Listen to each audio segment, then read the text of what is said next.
মুসলিমদের খুলে নিতে জানে। ইসলামের সাম্প্রদায়িকতা না, ইসলামে সন্ত্রাস নয়, ইসলামে কোন রকমের সহিংসতা না।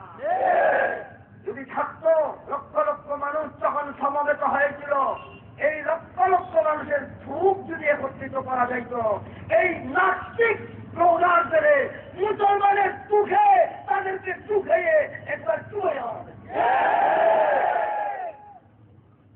এরা যদি সাঁতার জানে না, আর সব মুসলমানের যারা শরীক হয়েছিলেন সকলের ধূপ যদি একত্রিত করা হইতো আর এই চোখের এই দরিয়ায় যদি দেওয়া হইতো, এরা ডুবে মরে যায়।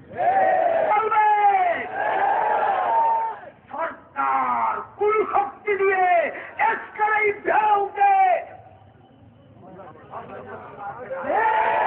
জানে রসুল সুলতানের উপরে গাড়ি আসবে আর আমরা নীলম বসে থাকবো। জামাতে ইসলামী, হেফাজতে ইসলামে আমি বলবো, কথা হয় নাই, সুন্দর করে বলে, বিএনপি জামাতে ইসলাম নয়, গোটা বাংলাদেশের সকল মুসলমানের। আপনি অল্প বলছেন, অল্প অল্প বলছেন, আপনি তো খবর নেই।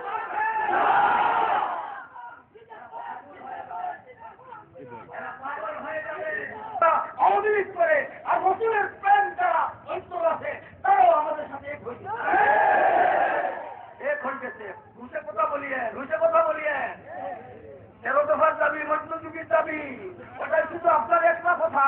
হিসাব দেখবেন আপনার আওয়ামী লীগের লুকি বলতেছে, সেটা মিথ্যা মিথ্যা মিথ্যা।